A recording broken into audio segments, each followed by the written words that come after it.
Mr. President, thank you for having us and allowing NBC News to ask you some important questions. You're most welcome in Damascus. A few weeks ago, you told lawmakers here that you would retake every inch of Syria. The US State Department called that delusional. You're a long way from winning this war, aren't you? Never mind retaking every inch of Syria. Actually, the Syrian army has made a lot of advancement recently, and that's the goal of any army or any government.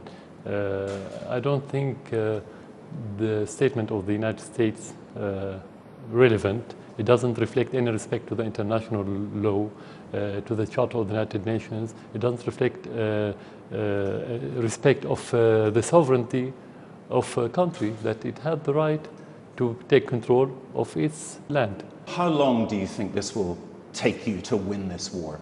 You're talking about something that related to many factors. The most important factors: how long are the supporters of those terrorists are going to keep supporting them, especially Turkey and Qatar and Saudi Arabia, with the endorsement of some Western country, including the United States. If you don't have that support, it won't take more than a few months. More than a few months. Yeah. You see, I've been here 10 times and I've heard your governors say it will take a month to retake Homs, it will take 6 months to retake somewhere else. It always takes longer than that. So realistically, this will take years, won't it? That's why I say that depends on how much support the terrorists are going to have. How much recruitment are you going to have in Turkey with the Saudi money to have more terrorists coming to Syria? Their aim is to prolong the war. So they can prolong it if they want. And they've already succeeded in that. So that depends on the question. If you're talking about how much it's going to take as only Syrian conflict, isolated conflict, this is where it won't take more than a few months.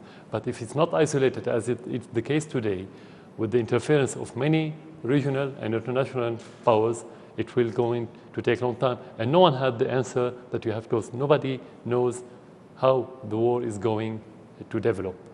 A year ago, the war was going quite differently. You made a speech in which you said you were short of troops. You had to give up some areas reluctantly. What changed after that was that Russia entered the war.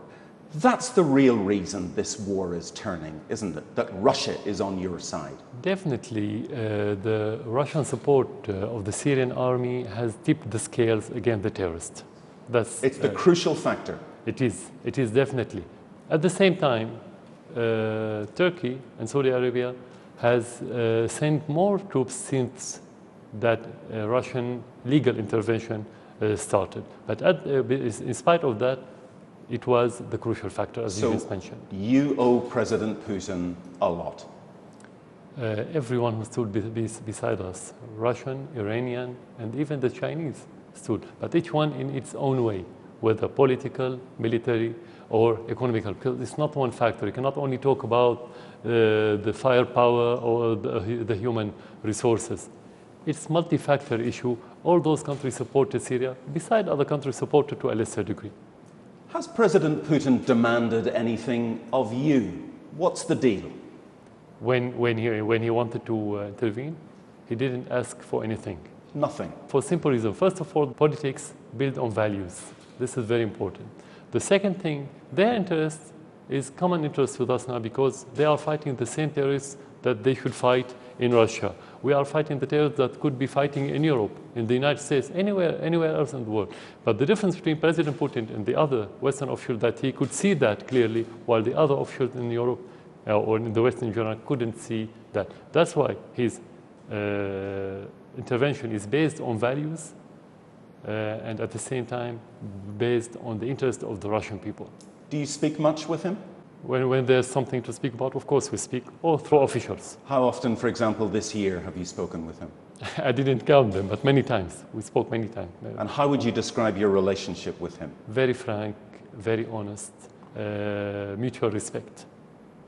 But he has demanded nothing of you. Is that the case? Nothing at all. Because the suspicion is that Russia, maybe working in concert with the United States, and Secretary of State Kerry is meeting Vladimir Putin Thursday in Moscow. The suspicion is that they are coming to some sort of deal that might be bad news for you.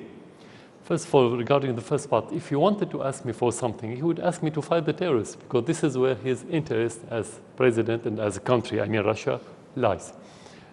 Second, regarding that allegation from time to time that the Russian made with the American and they discussed something about the Syrian issue, in order to give the impression that they are deciding what's going to happen in Syria. Many times, the Russian officials many times said clearly that the Syrian issue is related to the Syrian people. And yesterday, Minister Lavrov said that clearly, said we cannot sit with the American to define what the Syrian wants to do. This is a Syrian issue. Only the Syrian people can define the future of their country and how to solve their problem. The role of Russia and the United States to offer the atmosphere, the international atmosphere, to protect the Syrian from any intervention. The problem in that regard that the Russians are honest, the Americans didn't deliver anything in that regard. But this is not to take the decision about what we have to do as Syrians. So just to be clear, neither Foreign Secretary Lavrov nor President Putin has ever talked to you about political transition, about a day when you would leave power. That's never come up. Never, because as I said, this is related to the Syrian people. Only the Syrian people define who's going to be the president, when to come and when to go. They never said a single word regarding this. And you're not worried in the least about Secretary Kerry meeting Vladimir Putin and coming to an understanding in which you may have to leave power? No, for one reason, because their politics, I mean the Russian politics, is not based on making deals. It's based on values. And that's why you don't see any achievement between them and the American, because different principles. The American politics based on making deals regardless of the values, which is not the case for the Russian. But of course, it's not just Russia that's bombing your enemies, it's the United States. Do you welcome American airstrikes against ISIS? No, because it's not legal. First of all, it's not legal. It's not legal for Russia to do it, is it? No, they are invited legally and formally by the Syrian government. It's the right of any government to invite any other country to help in any issue. So they are legal in Syria, while the Americans are not legal with their allies. Of course, all of them are not legal. This is first. Second, since the Russian intervention, the terrorism has been, let's say, regressing, while before that, and during the American illegal intervention with their allies, ISIS was expanding, and the terrorism was expanding and taking over new areas in Syria. They're not serious. So I cannot say I welcome the unseriousness and to be in Syria illegal. Thousands of missions, hundreds of airstrikes. The United States is not being serious? The question is not how many strikes, what the achievement, that's the question. The reality is telling that since the beginning of the American airstrikes, the terrorism has been expanding and prevailing, not vice versa. It's only shrinked when the Russians intervened. So this is reality. We have to talk about facts. It's not only about the pro forma action that they've been taking. So American airstrikes are ineffective and counterproductive? Yes, it is counterproductive in somehow. When the terrorism is growing, it is counterproductive. That's correct. Whose fault is that? Is that a military fault, or is President Obama simply not being, let's say, ruthless enough? Yeah.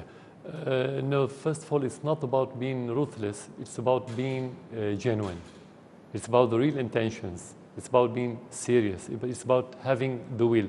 The United States doesn't have the will to defeat the terrorists. It had the will to control them and to use them as a card like they did in Afghanistan. That will reflect it on the military aspect of the issue. If you want to compare more than 120 or 30 Russians airstrike in few areas in Syria compared to 10 or 12 American allies airstrikes in Syria and Iraq, it means militarily nothing. But that military ineffectiveness is a reflection of the political will.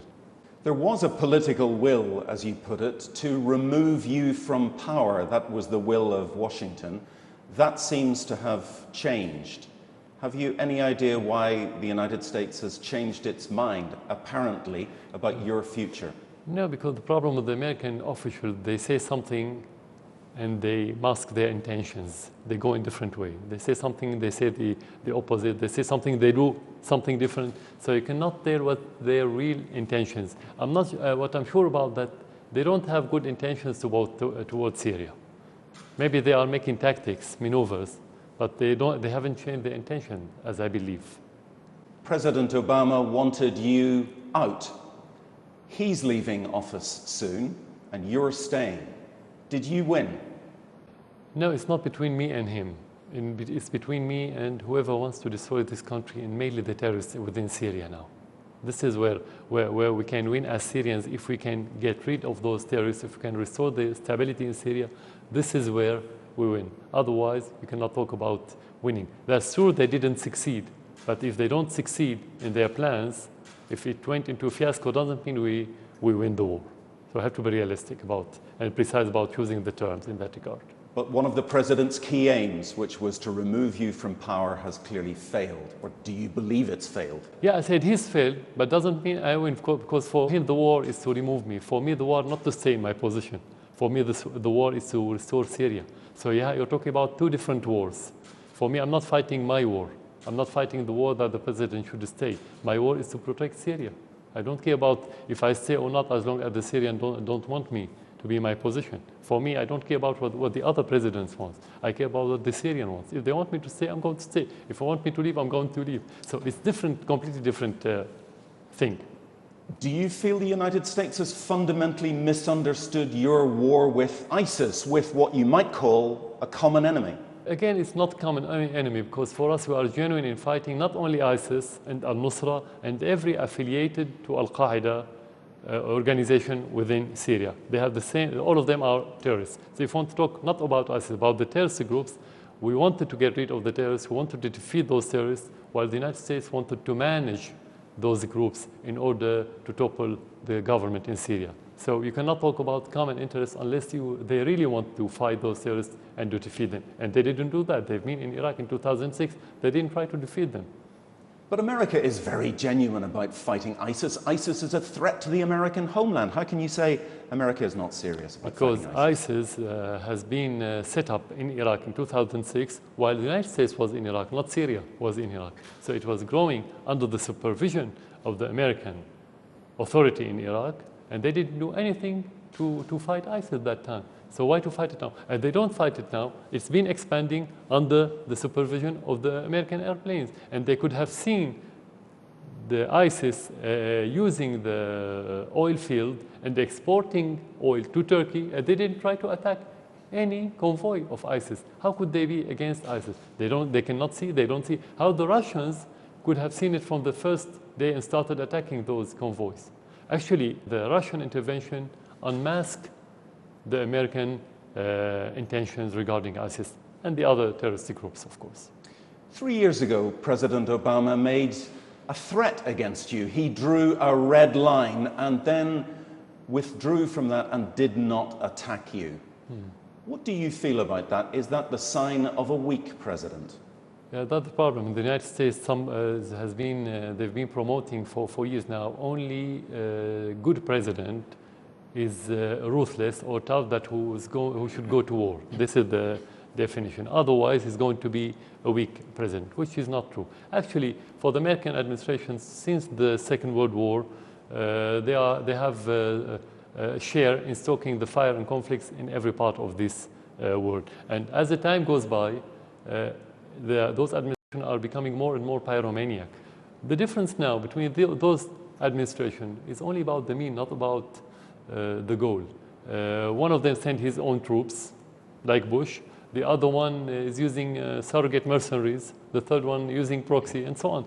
But the core is the same. Nothing has changed. To go back to that moment 3 years ago, was that the sign of a weak United States and a weak president? Yeah, because if you want to talk about the core, which is the war, attacking Syria, they've been attacking Syria through proxies. They didn't fight ISIS. They didn't make any pressure on Turkey or Saudi Arabia in order to tell them stop sending money and personnel and every logistic support to that terrorist. They could have done so. They didn't.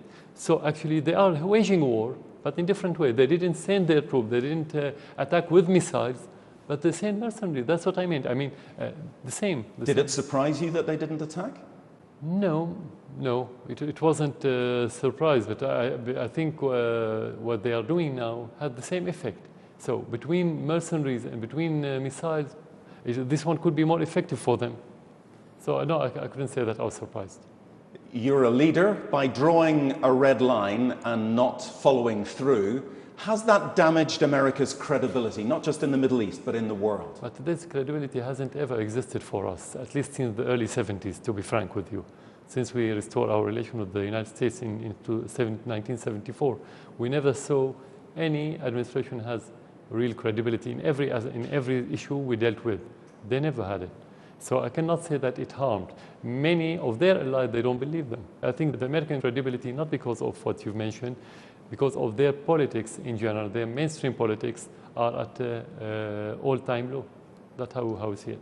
An all-time low in terms of its credibility in the world? Generally, yeah, and regarding the politics in general, not regarding Syria. Yeah. Do you welcome the end of President Obama's term of office? It means nothing for us, because if you change administration but you change politics, it means nothing. So it's about the politics. And in Syria, we never bet on any president coming or any president going. We never bet, because what they say in their campaign is different from what they practice after they became elected. You've talked about presidents being the same, never changing their policy, but there will be a new president in the United States next year. Yeah. Do you hope for a new relationship? Do you believe anything like that is possible? Yeah, of course, we always hope that next president would be much wiser than the previous one, less pyromaniac, as I said, less militaristic, adventurist president. That's what we hope. But we never saw somehow very marginal. So we keep hoping, but we don't bet on that hope. So there will be a new president. There are two main choices. One of them is Donald Trump. What do you know of Mr. Trump? Nothing, just what I heard in the media and during the campaign. That's what I say. We don't have to waste our time hearing what they say in their campaign. They're going to change after they become elected, and this is where we have to start evaluating the president after the campaign, not during the campaign. And you're here in Damascus. What are you hearing in the media about Mr. Trump? The conflict between the Americans. But we don't pay much attention to it. I mean, even this rhetorics between the different, let's say, nominees, it's changing during the campaign. So what you hear today is not relevant tomorrow. So we cannot build our politics on day-to-day politics. But you're following this election? Not really, not really. Because as I said, you don't follow anything that you cannot considered as connected to the reality yet. It's only connected to the reality when they are in office. So far, it's only rhetoric. We don't have to waste our time with rhetoric. Simply rhetoric. So, for example, talking about Mr. Trump, anything Mr. Trump says, you wouldn't necessarily believe that would be the policy of a President Trump? No, I'm not whether Trump or Clinton or anyone. I'm talking about in general. It's not about the names. It's a principle for every president, American president, in every campaign. He's made very few comments about Syria or the Middle East, but he's described you as a bad guy. Does that worry you? That's his opinion. No, it's a personal opinion.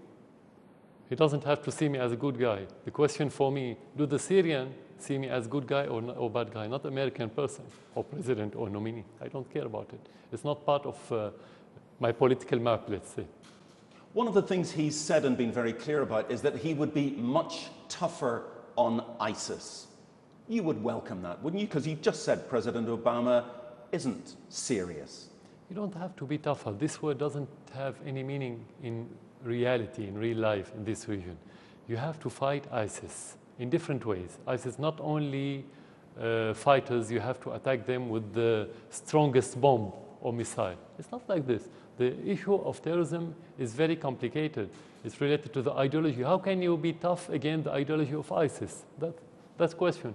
How can you tough regarding their economy? How they offer money and donations? How can you deal with that? I think Mr. Trump is talking about military toughness. He wants It's not enough. It's not enough. You have to be smart. It's not enough to be tough. First of all, you have to have the will. You have to be genuine. Then you have to be smart. Then you can be tough. And being tough and being military active, this is important, but this is the last option when you fulfill the first criteria. From what you know of Mr. Trump, is he smart enough? I don't know him. When I sit with him face to face, I can judge him. But I only look at the person on the TV. You know, on the TV you can manipulate everything. You can make, you can rehearse. You can prepare yourself. So that's not. Do you like what you see on TV of Mr. Trump? I don't follow the American election, as I said, because we don't bet on it. We don't follow it. He seems to respect President Putin. Does that give you hope that maybe he's a man you could do business with? If he's genuine, I think he's saying the right thing, because every person on earth, whether agree or disagree with President Putin, he should respect him, because he's respectable. He respects himself, and he respects the other, respect his values, respect the interest of his own people, and he's honest and genuine. So how can you respect someone with those descriptions? If he's genuine, I think he's correct. That's what I can say. Mr. Trump has also made comments about Muslims and not allowing Muslims into the United States. Did that anger you, upset you? Yeah, especially in Syria, as a melting pot made of many, many religions and sects and ethnicities. We think this diversity is richness, not the opposite. It's the way the government and the way the influential forces in the society that made it a problem or a conflict. If you can have all those people living in one society with real integration, with harmony, this is richness. This is for the interest of any society, including the United States. So Mr. Trump should not have made those comments about Muslims? Anyone shouldn't make any discriminative rhetoric in any country. I don't believe in this kind of rhetoric, of course. Mr. Trump has no experience in foreign policy. Does that worry you? Who had this experience before? Obama or George Bush or Clinton before? No one of them had any experience. This is the problem with the United States. You have to look for statesmen who has real experience in politics for years, not because to have position in Congress for a few years or Minister of Foreign Affairs, for example. That doesn't mean you have the experience. The experience in states should be much, much longer. So we don't think that most of the presidents in the United States were well versed in politics. So a man with no experience in foreign policy in the White House is not necessarily dangerous in your view? If anyone who doesn't have experience in any position, a White House or in the presidential palace in Syria or in another country, of course it's dangerous for the country, generally. Of course, the United States as a great power, it could have more impacts on the rest of the world. But it's not only about the experience. At the end, when you have institutions, they can help. It's about the intention. Is it going to be with good experience, but with militaristic intentions, destruction intentions, and so on? So you have to talk about many factors. It's not enough to talk only about the experience. Someone with more experience in foreign affairs is Hillary Clinton. She is known to you in one sense. What would the consequences be if Hillary Clinton wins the election? Again, the same. I have to repeat the same answer. It depends on her politics. What politics is she going to adopt? Is she going to prove that she's tough and take the United States to another war or to make escalations? This is where it's going to be bad for everyone, including the United States.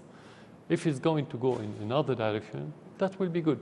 But again, we focus more about the intentions before talking about the experience. The experience is very important, but the intention is the most crucial thing for any president. So can you ask them the question, can they tell genuinely the American people and the rest of the world what their real intentions about their politics? Are they going to make escalation, or we're going to see more entente around the world?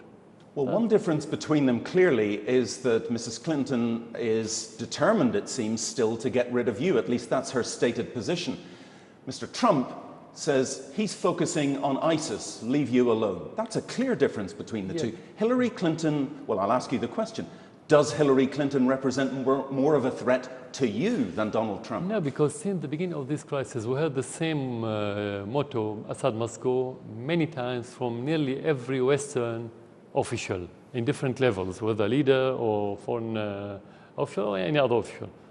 We never cared about it. We never. So you cannot talk about this is a threat. This is interfering in our internal issues. We're not going to respond to.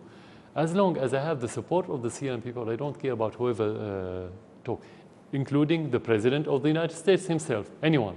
So it's the same for us. That's why I say Clinton and Trump and what Obama said, for me, nothing. We don't put it on the political map. We don't waste our time with those rhetorics or even demands. But if Hillary Clinton as president establishes a no-fly zone over your territory, over northern Syria, for example, that makes a huge difference. Of course. This is where we can talk about threat. That's why I said the policy is the crucial thing for us. When they started supporting the terrorists with such projects or plan or step, this is where you can have more chaos in the world. That's another question. Do the United States have interest in having more chaos around the world, or the United States have more interest in having stability around the world? That's another question. Of course, the United States can create chaos. They've been creating chaos for the last 50, 60 years around the world. It's not something new. Are they going to make it more worse, more prevailing? That's another question. But it's not about me. It's not about the president. It's about the whole situation in the world, because you cannot separate the situation in Syria from the situation in the Middle East. And when the Middle East is not stable, the world cannot be stable. Let me just probe you about how far you might want a new relationship with the United States. ISIS is headquartered in your country, in Raqqa. If you knew that ISIS was about to attack the United States, would you warn America? As principle, yes, because they may attack civilians, and I cannot blame the innocents in the United States for the bad intentions of their official. This is not correct. And as I said many times, I don't consider the United States as direct enemy, as they don't occupy my land. But at the same time, this is, let's say, not realistic for one reason, because there's no relation between us and the United States. This kind of information or cooperation needs security cooperation based on political cooperation. We have neither. So you cannot have it anyway. I've spoken to your foreign minister, Dr. Faisal Mekdad, many times, and he's described to me the danger of Syria and its crisis exploding, not just across the Middle East, but across the world, and that has clearly happened. Yeah. As ISIS is driven back or broken, is there a danger that their fighters scatter? Is there a danger that as you defeat ISIS, the United States becomes more vulnerable to terrorism? No, if we defeat ISIS, we are helping the rest of the world, because those terrorists coming from more than 100 countries around the world, including the Western countries, if they are defeated, they'll go back with more experience, more fanatism, and more extremism, and they're going to attack in those countries. So if we defeat them here, we are helping every other country, including the United States. But ISIS fighters may leave Raqqa, and as we've seen with terrorist attacks in Europe, they come to France, they come to Belgium, yeah. They could come to the United States as well and attack. That is a real risk, isn't it? Yeah, that's what I'm talking about. I said if we defeat terrorism, in the meaning they cannot go back, we are helping them. Made of many, many religions and sects and ethnicities, we think this diversity is richness, not the opposite. It's the way the government and the way the influential forces in the society that made it a problem or a conflict. If you can have all those people living in one society with real integration, with harmony, this is richness. This is for the interest of any society, including the United States. So Mr. Trump should not have made those comments about Muslims? Anyone shouldn't make any discriminative rhetoric in any country. I don't believe in this kind of rhetoric, of course. Mr. Trump has no experience in foreign policy. Does that worry you? Who had this experience before? Obama or George Bush or Clinton before? No one of them had any experience. This is the problem with the United States. You have to look for statesmen who has real experience in politics for years, not because to have position in Congress for a few years or Minister of Foreign Affairs, for example. That doesn't mean you have the experience. The experience in states should be much, much longer. So we don't think that most of the presidents in the United States were well versed in politics.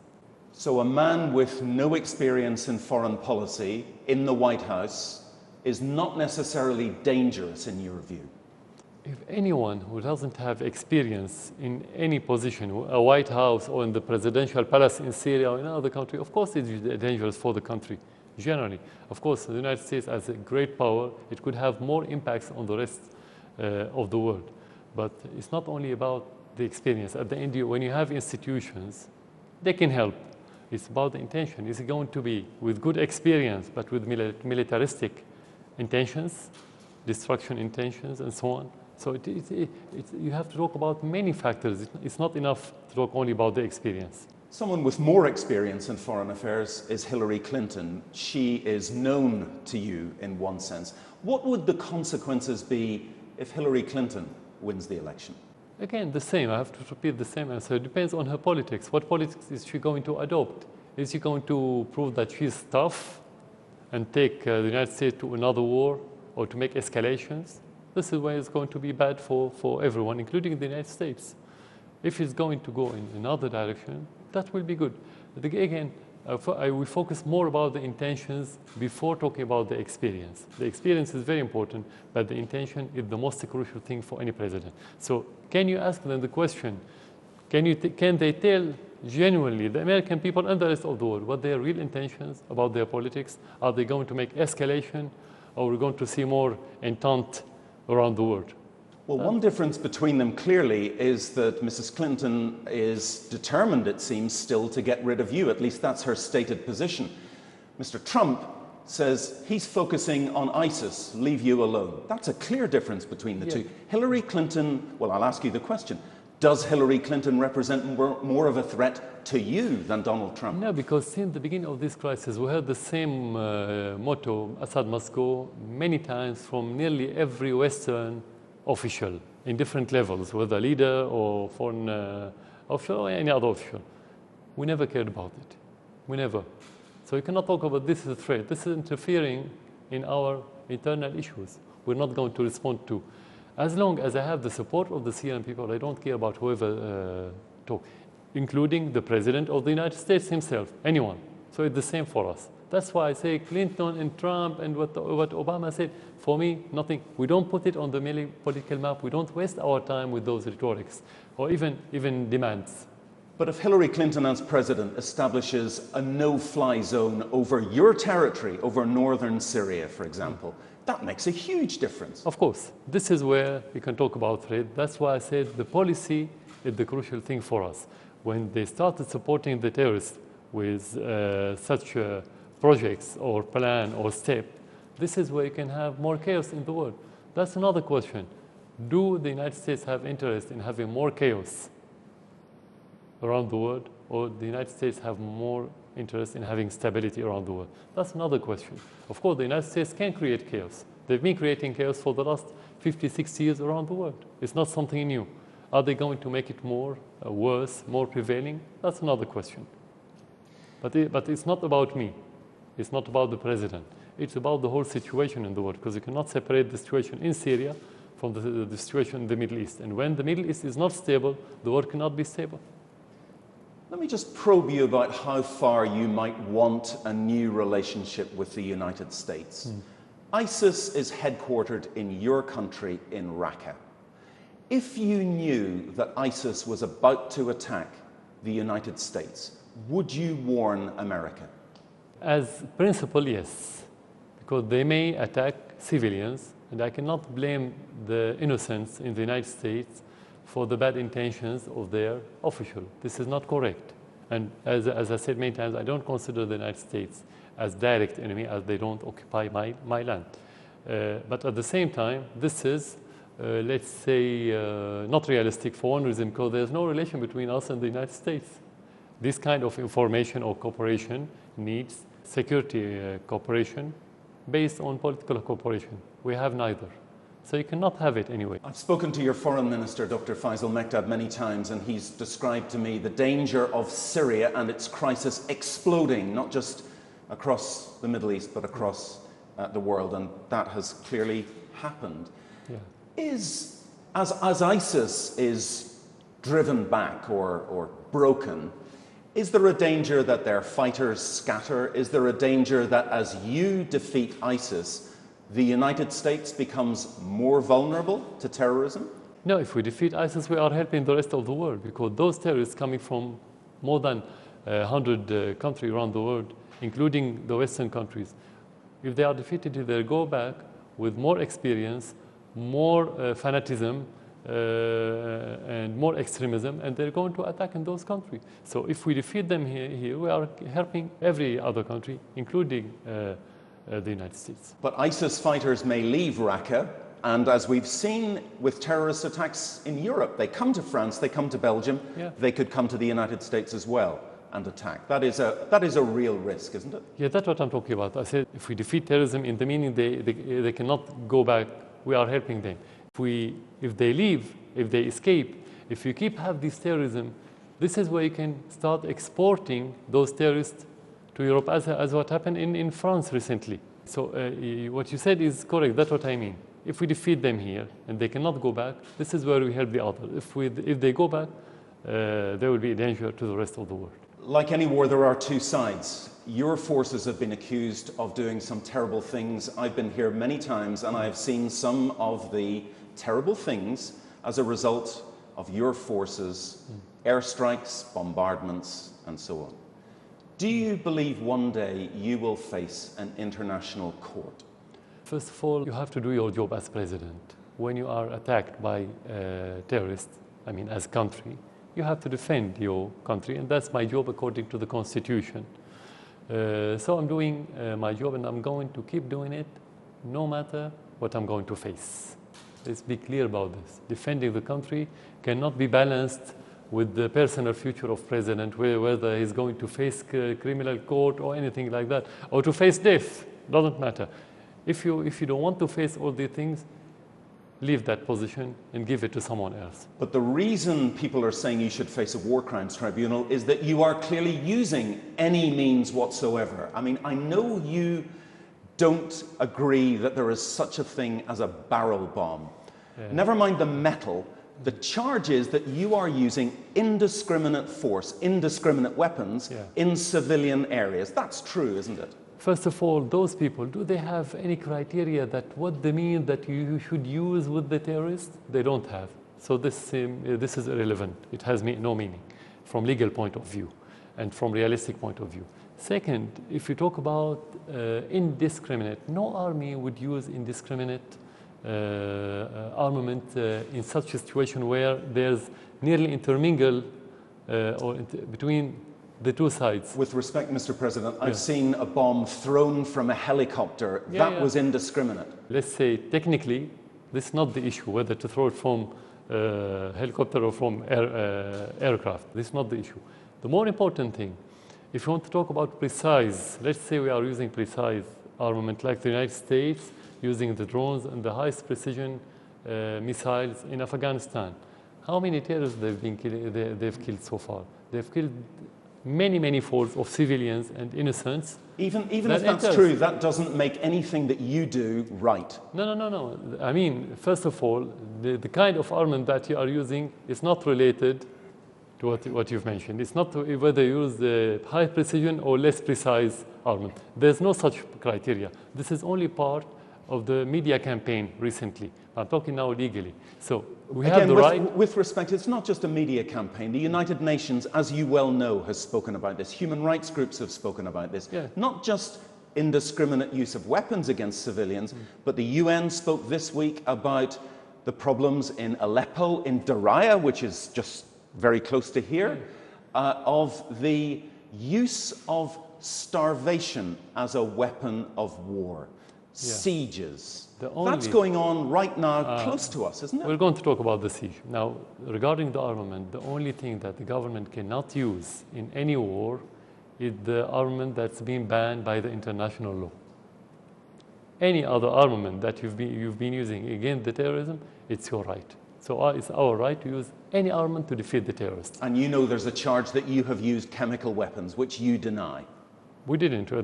So far, it's been 3 years, no one had offered any evidence regarding this, only allegations. There's plenty of evidence, but you reject them. No, there's no evidence actually. No, only pictures on the internet. Photographic, scientific, eyewitness. Nothing. You have delegation coming from the International Organization of Chemical Weapons. They came to Syria and they didn't have any evidence. They went, they collected everything, samples and everything to offer evidence. They couldn't. There's no evidence. So we didn't use it, and there's no logic in using it. Let's talk about the methods your forces are using close to here, which is cutting off an area and besieging it. And there are thousands of civilians very close to here who are starving. Yeah. Do you recognize that? Let's presume you are saying what you're saying is correct. Let's presume that. Now you're talking about encircled or besieged by the army for years now, not for a month, for years. They don't have food and every basics because the government doesn't allow them. But at the same time, they've been fighting for 2 years and they've been shelling us with mortars and killing civilians from their area. It means, according to this narrative, that we are allowing them to have armaments, but we don't allow them to have foods. Well, is that realistic? That's what the UN says. The UN says, for example, in Madaya, it's only managed to get 4 aid convoys in all these years. How do we prevent them from having food and we don't prevent them from having armaments to kill us? What's the logic in this? This is contradiction. We either besiege everything or we allow everything. This is first. Second, the proof that this is not correct, that you have every video about the convoys coming from the United Nations to reach those areas. Otherwise, how could they survive for years if they are under besiege? It's been years. They've been talking about the same narrative, reiterated for years now, but people still alive. How could they live without food?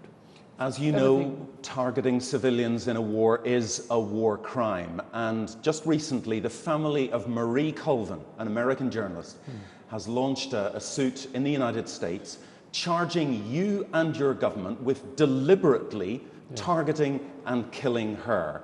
You know Marie Colvin. She was a friend of mine. Journalist, Did your forces target Marie Colvin and her colleagues with an intention to kill her?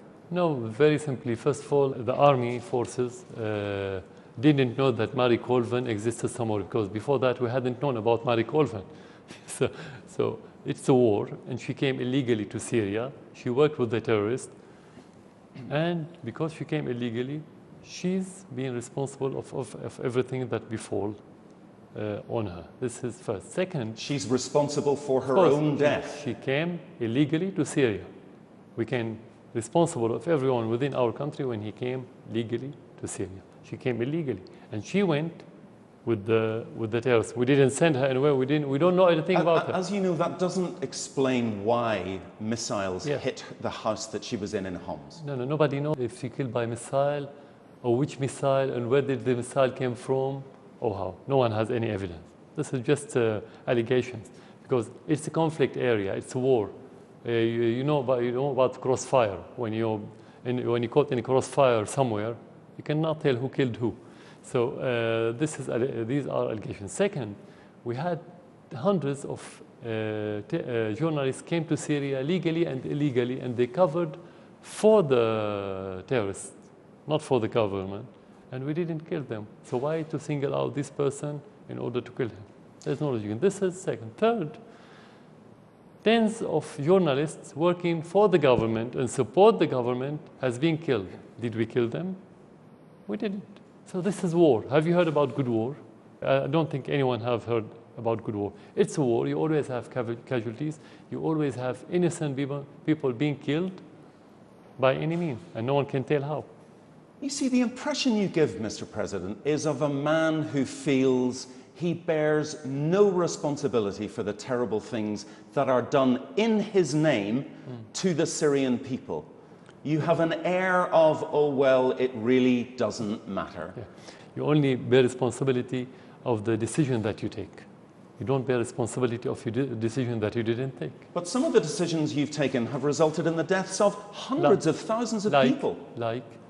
attacking certain areas, launching campaigns, airstrikes, the use of certain weapons? The only two decisions that we've taken since the beginning of the crisis to defend our country against the terrorists, and that's correct decision. The second one is to make dialogue with everyone. We made dialogue with everyone, including some terrorist groups who wanted to give up their armaments, and we made it. We were very flexible.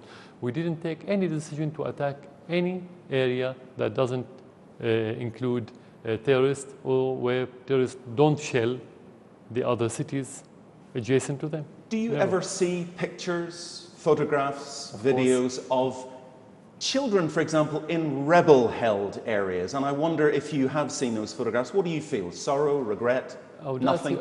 My question, how could you verify that those children that you saw on the internet are in their area? You see, there you go again, Mr. President. An answer like that simply reinforces people's view that you're evading responsibility, that actually you don't care for the people on the other side that your forces kill. That question could be answered if you answer that question. How can you blame now Bush for the 1 million Iraqi dead since the war in Iraq in 2003? I'm not talking about President Bush. I am here to ask you. I'm talking about the principle now. Yes. It's about the principle, the same principle. So he attacked sovereign country while I defend my country. If you want to use one standard, is one thing. If you want to do a double standard, that's another thing. You're still not giving me the impression that actually you care very much. Well, I talk to American audience, so there must be analogy between the two things, because it's about the logic that you use to explain something. It's not only about my answer. He attacked sovereign country while we are defending our country. He killed Iraqi people on their land. We are defending mainly against terrorists who are coming from different places in that world. So this is our right. While to talk about the clean war where there's no casualty, no civilians, no innocent people to be killed, that doesn't exist. No one could make it. No war in the world. Is this how you explain the war, for example, to your children at the breakfast table? I'm sure they're very interested. I'm going to talk about the reality, about the fact. While to talk about children being killed, children of who, where, how?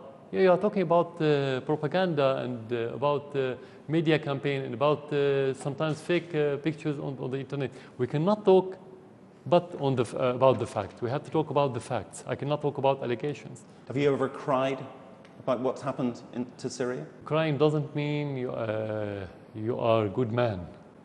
And that doesn't mean you have a lot of passion. It's about the passion. It's within your heart. It's not about your eyes. It's not about the tears. This is first. Second, as a president, it's about what you're going to do, not about how you're going to feel. How are you going to protect the Syrians when you have bad incident, and you have it every day? Do you keep crying every day, or you keep working? My question is, how can I help whenever I have bad event or incident? I ask myself, how can I protect the other Syrians from having the same problem?